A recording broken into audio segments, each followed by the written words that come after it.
6টা বাজে, অফিস বাসাতে মানে বাইরে 6টা বাজে, অফিসে আসি 6:30 বাজে। এমন এনেও 3 জন লুট পার হয়েছে, একটা পুরুষ 2টা মহিলা, 3 জন যে লুট পার হয়েছে, একটা গাড়ি এসে 3 জনে মাইরে গেছে। সিঙ্গেল দুয়ার অবস্থায় ওর মাইরাস হয়ে গেছে, সিঙ্গেল দুয়ার অবস্থায় ওর মাইরাস হয়ে যাবে। সিঙ্গেল যত দিছে ওরা দাঁড়াইতে পারতো না, 3 জন মানুষের সিঙ্গেল ছিল তো না, একজন সিঙ্গেল দিছে। যদি একজন সিঙ্গেল দিত তাহলে একটা মানা যেত, একজনের সিঙ্গেল দিছে আমি মাইরাস হয়ে যাই। 3 জন সিঙ্গেল দিছে, 3 জন সিঙ্গেল দেওয়ার পরও মাইরাস হয়ে গেছে।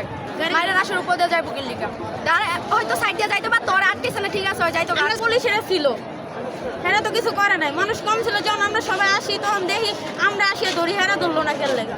আমাদের দাবি হচ্ছে আমাদের পুরো রিলিফ লাগবে। আর আমাদের এক বোন মারা গেছে, এক বোন আহত আছে, একটা ভাই আহত আছে, তাদের ক্ষতিপূরণ চাই আর গাড়ি শনাক্ত চাই। আমি আইসি আয়া দেখি সে যে মাথা বেশি হয়েছে, এটা দপ্পর দপ্পর করে, তার একটা পাশে পড়িয়া রয়েছে। তো আমি তিন গাড়ি থামাইয়া 3 বোতল পানি লইছি, লইয়া ওইটা খাওয়াইছি, ওইটা খাওয়াইছি, আর একটা খাওয়াইছি।